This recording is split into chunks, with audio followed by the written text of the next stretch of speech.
Hello student, कैसे हैं आप लोग। मुझे उम्मीद है कि आपने मेरी पहली वीडियोस देखी होंगी जिसमें हमने ज्योग्राफी के दोनों बुक के काफ़ी चैप्टर्स को कवर किए हैं। आज हम ज्योग्राफी की इंडिया वाली बुक का 6 चैप्टर कवर करने वाले हैं जिसका नाम है planning and sustainable development in Indian context, यानी भारतीय संदर्भ में योजना और सतत विकास। तो यहाँ पे हम समझेंगे किस किस तरीके से हमने प्लानिंग की, क्योंकि कुछ रीजन्स ना प्लानिंग डिमांड करते हैं कि प्लानिंग करना है फिर डेवलपमेंट करना है। और सतत विकास क्या होता है कि आज की ज़रूरतों को पूरा करना है बट फ्यूचर जनरेशन के लिए भी रिसोर्सेज को छोड़ देना है। तो आओ देखते हैं इस चैप्टर में हमें क्या क्या पढ़ना है। तो जैसे हमने बताया, चैप्टर का नाम क्या है, planning and sustainable development in Indian context, यानी भारतीय संदर्भ में योजना और सतत विकास। अब देखते हैं कि प्लानिंग वर्ड का, योजना का मतलब क्या है। The word planning involves the process of thinking, formulation of schemes और programs and implementation of a set of action to achieve some goals. यानी प्लानिंग क्या है कि हम थिंक करेंगे, किसी चीज़ के बारे में सोचें, स्कीम्स का फॉर्मुलेशन करेंगे, कैसे इस विचार को हम इम्प्लीमेंट करेंगे, ठीक है, और एक डिजायर्ड गोल को अचीव करना है, तो उसे बोलते हैं प्लानिंग करना। कि जैसे हम प्लान करें कि हम अच्छे से पढ़ेंगे, एमसीक्यूज भी करेंगे, पीवाईक्यूज भी करेंगे, और फाइनल गोल क्या है हमारा कि अच्छे मार्क्स स्कोर करना है। तो योजना शब्द में सोचने, योजना का कार्यक्रम तैयार करने और कुछ लक्ष्यों को प्राप्त करने के लिए कार्यों के एक समूह को लागू करने की प्रक्रिया शामिल होती है। यानी प्लानिंग करनी है, उस प्लानिंग को कैसे इंप्लीमेंट करना है वो देखना है, और फाइनल गोल क्या अचीव करना है इसके बारे में भी सोचना है। तो इसे क्या बोलते हैं, योजना बनाना या planning. Indian adopted centralize planning. Centralize planning कैसी होती है कि जैसे इंडिया में एक सेंट्रल गवर्नमेंट होती है, एक स्टेट गवर्नमेंट होती है, and third tier of government है पंचायती राज सिस्टम, तो उसको अभी यहाँ पे छोड़ते हैं। बट सेंट्रलाइज्ड प्लानिंग क्या होती है कि सारा कुछ सेंटर, यानी पार्लियामेंट ऑफ इंडिया बना रही है, संसद बना रहा है, सब कुछ पीएम की देखरेख में सब कुछ हो रहा है, तो उसे बोलते हैं सेंट्रलाइज प्लानिंग। तो India adopted centralize planning after the independence and later move to decentralize multi level planning. यानी धीरे धीरे वो डिसेंट्रलाइजेशन की तरफ चला कि कुछ प्रोग्राम सेंटर इंप्लीमेंट करेगा, कुछ प्रोग्राम स्टेट लेवल पे इंप्लीमेंट होंगे, और कुछ प्रोग्राम्स बिल्कुल ग्रास रूट लेवल पे यानी ग्राम पंचायत के लेवल पे इंप्लीमेंट होंगे। भारत ने स्वतंत्रता के बाद केंद्रीकृत नियोजन प्रणाली अपनाई और बाद में विकेंद्रीकृत बहुस्तरीय नियोजन की ओर अग्रसर हुआ। The responsibility of making plan was given to the planning commission. यानी प्लानिंग कमीशन क्या करता था कि प्लान बना रहा है कि आने वाले 5 ईयर्स में हम क्या करेंगे, फिर उसके आगे 5 ईयर्स में क्या करेंगे, तो ये सारा काम किसे दिया गया, प्लानिंग कमीशन को। At the central, state and district level सबकी प्लानिंग कौन कर रहा है, प्लानिंग कमीशन। योजना बनाने की जिम्मेदारी केंद्र, राज्य और जिला स्तर पर गठित योजना आयोगों को सौंपी गई। अब क्या हुआ कि ऑन द 1 जनवरी 2015 पे प्लानिंग कमीशन को हटा के उसकी जगह क्या लेके आए हम, NITI Aayog. The planning commission was replaced by the NITI Aayog. 1 जनवरी 2015 को योजना आयोग की जगह नीति आयोग ने ले ली। अब देखते हैं अप्रोचेज ऑफ प्लानिंग क्या होती है, यानी योजना के क्या क्या दृष्टिकोण होते हैं। तो देयर आर 2 अप्रोचेज, यानी sectoral planning and regional planning. Sectoral planning क्या, हमें किस सेक्टर में काम करना है, प्राइमरी सेक्टर में, सेकेंडरी सेक्टर में, टर्सरी सेक्टर में, क्वार्टरनरी सेक्टर में, क्वीनरी सेक्टर में। और रीजनल प्लानिंग क्या होती है कि जैसे इंडिया एक काफ़ी बड़ी कंट्री है, तो हर किसी रीजन का जो रिसोर्स डिस्ट्रीब्यूशन है वो अलग अलग है। कहीं पे आयरन और मिल रहा है तो कहीं पे इंडस्ट्रीज लगी हुई हैं, कहीं पे आईटी सेक्टर चल रहा है तो कहीं पे मैन्युफैक्चरिंग यूनिट लगी हुई है। तो उस रीजनल इम्बैलेंस को भी कवर करना है, तो उसे कहते हैं रीजनल प्लानिंग। योजना बनाने के 2 तरीके हैं, क्षेत्रीय योजना और प्रादेशिक योजना। तो सेक्टोरल प्लानिंग क्या कहती है कि it refers to the formulation and implementation of schemes और program aimed at developing various economic sector such as कि प्राइमरी यानी एग्रीकल्चर पे काम करना, irrigation, manufacturing, power, construction, transport, communication, social infrastructure and services, कि किस सेक्टर में हमें ज़्यादा काम करना है। तो क्षेत्रीय नियोजन क्या करता है, इसका तात्पर्य कृषि, सिंचाई, विनिर्माण, बिजली निर्माण, परिवहन, संचार, सामाजिक अवसंरचना और सेवाओं जैसे विभिन्न आर्थिक क्षेत्रों के विकास के उद्देश्य से बनाई गई योजना और कार्यक्रमों के निर्माण और कार्यान्वयन से, यानी उन्हें प्लान करना है और उन्हें फाइनली इंप्लीमेंट भी करना है। रीजनल प्लानिंग क्या होती है कि एरिया स्पेसिफिक है। It refers to the implementation of plan in a particular region. There is uneven economic development, यानी जैसे हम देखें कि बिहार में कम इकोनॉमिक डेवलपमेंट है बट केरला में ज़्यादा है, क्योंकि वहाँ पे इंटरनेशनल ट्रेड होती है, सी से लगता हुआ बॉर्डर है उसका। वहीं हम नोएडा में देखेंगे तो नोएडा में ज़्यादा इंडस्ट्रीज़ हैं, बट वहीं हम राजस्थान में आए तो राजस्थान में कम इंडस्ट्री। तो इससे क्या होता है कि रीजनल इम्बैलेंसेज हो जाते हैं, तो उसको ओवरकम करने के लिए रीजनल प्लानिंग की जाती है कि जो चीज़ वहाँ पे अवेलेबल है उसी के बेसिस पे इकोनॉमिक डेवलपमेंट की जाए। तो over space and every country the planner use regional ideas, यानी रीजनल स्पेसिफिक आइडियाज़ होते हैं ना, कि जैसे मान लो कि राजस्थान में कुछ रीजनैलिटी होगी कि वहाँ पे वही चीज़ हम करें तो वो हो सकती है उस एरिया के हिसाब से। And draws plan to reduce regional imbalance in development. इसका तात्पर्य किसी विशेष क्षेत्र में योजनाओं के कार्यान्वयन से है। प्रत्येक देश की भौगोलिक दृष्टि से आर्थिक विकास असमान होता है। योजनाकार क्षेत्रीय विचारों का उपयोग करते हैं और विकास में क्षेत्रीय संतुलन को कायम करने के लिए योजनाएं बनाते हैं। तो यहीं पे क्या आया, टारगेट एरिया प्लानिंग, यानी हम एरिया को टारगेट करेंगे, एक एरिया को, और उसकी प्लानिंग करेंगे, यानी लक्ष्य क्षेत्र योजना। The planning process aims to address the economically backward areas, यानी जहाँ पे कोई इकोनॉमिक एक्टिविटी नहीं हो रही है, या जहाँ पे खेती भी अच्छे से नहीं हो रही है, इंडस्ट्रीज लग नहीं पा रहे हैं। समटाइम्स क्या होता है कि रिसोर्स रिच एरियाज भी ऐसे होते हैं कि जहाँ पे इकोनॉमिक डेवलपमेंट नहीं हो रही, जबकि वहाँ पे रिसोर्स अवेलेबल है। तो after 15 year of planning it was observe that regional imbalances were increasing, यानी क्या हो रहा है कि कोई स्टेट तो बहुत ज़्यादा प्रोस्पेरस हो गया, मतलब बहुत ज़्यादा इकोनॉमिक एक्टिविटी हो रही है, तो वहाँ की जो सेक्शन है, वहाँ की जो सोसाइटी वो रिच हो गई। वहीं एक दूसरा स्टेट है जो ज़्यादा प्रोस्पर नहीं कर रहा है, जहाँ ज़्यादा फ्लरिश नहीं कर रहा है, वहाँ पे ज़्यादा इकोनॉमिक एक्टिविटी नहीं हो रही है, तो इससे क्या हो गई, वहाँ पे बैकवर्डनेस आ गई। ठीक है, तो इस रीजनल इम्बैलेंस को हमें कवर करना है, और इसी के लिए वो क्या स्कीम लेके आई, गवर्नमेंट क्या स्कीम लेके आई, टारगेट एरिया प्लानिंग, यानी एक एरिया को टारगेट करना और वहाँ के हिसाब से ही काम करना है। To tackle this, the Planning Commission introduced target area and target group approaches. तो क्या है, टारगेट एरिया प्रोग्राम पढ़ते हैं कि टारगेट, यहाँ पे दो है ना, target area and target group, तो टारगेट एरिया प्रोग्राम पढ़ते हैं, तो इसमें क्या आएंगे, command area development, drought prone area development, यानी यहाँ पे सूखा पड़ता है, desert development, hill area development, इनको अभी हम डिटेल में कवर करेंगे। लक्षित क्षेत्र कार्यक्रम में कमांड क्षेत्र विकास कार्यक्रम, सूखाग्रस्त क्षेत्र विकास कार्यक्रम, मरुस्थल विकास कार्यक्रम और पहाड़ी क्षेत्र विकास कार्यक्रम शामिल है। वहीं टारगेट ग्रुप प्रोग्राम्स में क्या क्या है, यहाँ पे हम करते हैं स्मॉल फार्मर्स डेवलपमेंट एजेंसी यानी SFDA, और अगला क्या है कि मार्जिनल फार्मर डेवलपमेंट एजेंसी यानी MFDA। अब पढ़ते हैं कमांड एरिया, ये इंपॉर्टेंट है, इनको थोड़ा ध्यान से पढ़ना है। तो कमांड क्षेत्र विकास क्या है कि improving the use of irrigation potential, कि वहाँ पे हम ज़्यादा इरिगेशन का इस्तेमाल कर सकते हैं, बट हम फुलेस्ट लेवल पे नहीं कर पा रहे, तो हमें उसको इंक्रीज करना है। And increasing the agriculture productivity, यानी इरिगेशन का यूज़ करके हमको एग्रीकल्चर प्रोडक्टिविटी को इंक्रीज करना है। तो इसका एग्जांपल क्या है, इंदिरा गांधी नहर, यानी इंदिरा गांधी कैनाल। इस कैनाल को हम आगे चल के अभी पढ़ेंगे, केस स्टडी के रूप में भी पढ़ेंगे। अगला क्या है कि ड्रोट प्रोन एरिया प्रोग्राम यानी सूखाग्रस्त क्षेत्र कार्यक्रम। It was initiated during 4th 5-year plan, ये याद होना चाहिए कि कौन से 5-year प्लान के साथ ये इंट्रोड्यूस हुआ था। इसकी शुरुआत चौथी पंचवर्षीय योजना के दौरान हुई थी। फोकस्ड ऑन इरिगेशन, अब सूखाग्रस्त है तो वहाँ पे किस चीज़ पे फोकस होगा, इरिगेशन प्रोजेक्ट्स पे फोकस है। लैंड डेवलपमेंट प्रोग्राम्स पे फोकस है कि जमीन को कैसे डेवलप करना है।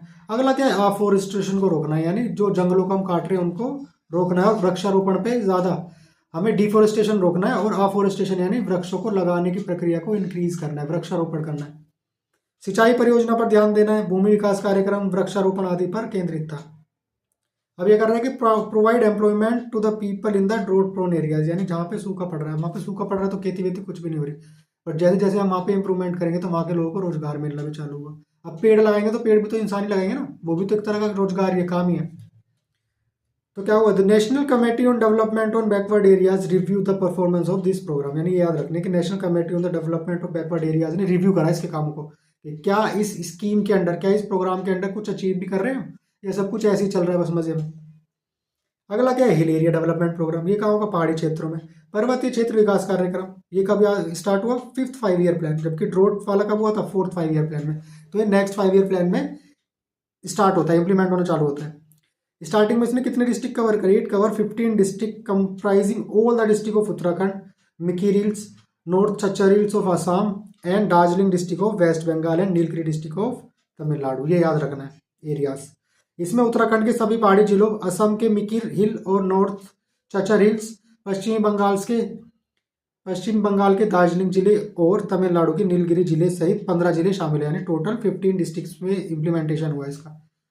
5th 5-year प्लान में हुआ है, और टोटल कितने डिस्ट्रिक्ट है, 15 डिस्ट्रिक्ट है, यानी कितने जिले हैं, 15 जिले। It aimed at utilising the indigenous resources, यानी वहाँ पे जो इंडिजिनसली अवेलेबल है उसी को यूज करके कुछ इकोनॉमिक एक्टिविटी को क्रिएट करना है। It aimed at utilizing the indigenous resources of the hill areas through the development of horticulture, plantation, agriculture, animal husbandry, poultry, forestry and small scale village industry, यानी छोटे level पे industry बना दी, कि जैसे फर से जैकेट बनाने का, चटाई बनाने का, हम कुछ भी हो सकता है। इसका उद्देश्य बागवानी, वृक्षारोपण, कृषि, पशुपालन, मुर्गी पालन, वानिकी, लघु एवं ग्राम उद्योगों के विकास के माध्यम से पहाड़ी क्षेत्रों में स्वदेशी संसाधनों का उपयोग करना था, यानी जो वहाँ पे अवेलेबल है उसी को चीज़ को यूज़ करके कोई प्रोडक्ट बनाना है और उसकी फिर मार्केटिंग करनी है, जिससे क्या होगा, लोगों को रोजगार मिलेगा, वो कंज्यूम होगा तो उसकी डिमांड भी बढ़ेगी। अब क्या पढ़ना है हमें, ये भी एक इंपॉर्टेंट कंसेप्ट नहीं, टॉपिक है, केस स्टडी है। Integrated tribal development project in Bharmour region. ये भारमूर रीजन कहाँ पे आता है, हिमाचल में आता है, और ये एक हमें केस स्टडी के रूप में पढ़ना है।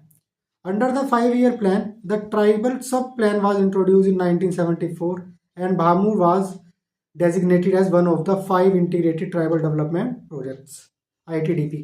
यानी पांचवी पंचवर्षीय योजना के अंतर्गत जनजातीय उप योजना 1974 में शुरू की गई और भारमौर को 5 एकीकृत जनजातीय विकास परियोजनाओं में से एक के रूप में नामित किया गया। This plan was aimed at, क्या एम था इसका, aimed at improving the quality of life of Gaddis. Gaddis क्या है, ये एक तरह की ट्राइबल कम्युनिटीज है जो हिमाचल में मिलती है। And reducing the disparity in the level of development between Bharmour and the other areas of the Himachal Pradesh. यानी कि गद्दीज पीछे न रह जाए, उनको ज़्यादा, उनके डेवलपमेंट को ज़्यादा प्रमोट करना है, इकोनॉमिक डेवलपमेंट को प्रमोट करना है। इस योजना का उद्देश्य गद्दी समुदाय के जीवन स्तर में सुधार लाना, भारमूर तथा हिमाचल प्रदेश के अन्य क्षेत्रों के बीच विकास स्तर के मौजूदा असमानताओं को कम करना है। अब इसकी क्या क्या अचीवमेंट्स हुई, क्या क्या उपलब्धियां हुई, इसने क्या क्या डेवलप करा, इंफ्रास्ट्रक्चर सच एज क्या, स्कूल बनाए, हेल्थ केयर फैसिलिटीज बनाई, पोर्टेबल वाटर जिसे पिया जा सके, साफ पानी के लिए रोड्स बनाए, कम्युनिकेशन के लिए अच्छी करी, कम्युनिकेशन अच्छी करी, इलेक्ट्रिसिटी आ गई वहाँ पे, agriculture and activities and social community services, यानी इन इंफ्रास्ट्रक्चर प्रोजेक्ट्स पे ज़्यादा काम किया। स्कूल, स्वास्थ्य सुविधाओं, पेयजल, सड़कों, संचार, बिजली, कृषि और संबंध गतिविधियों तथा सामाजिक सामुदायिक सेवाओं जैसे बुनियादी ढांचे का विकास किया। Village located along the river Ravi, यहाँ पे रिवर याद रखने, in Holi and Khani areas are the main beneficiary of this infrastructure development. यानी होली खानी क्षेत्रों में रावी नदी के किनारे स्थित गांव बुनियादी ढांचे के विकास में सबसे अधिक लाभान्वित हुए। आपको कह रहे हैं कि traditionally Gaddis do subsistence agriculture, यानी सिर्फ वो एग्रीकल्चर करते थे जो खुद के कंजम्पशन पर्सनल लेवल पे कर रहे हैं या सोसाइटी के छोटे उसके लिए कर रहे हैं, मार्केट लेवल पे नहीं कर रहे, बड़े स्केल पे नहीं कर रहे।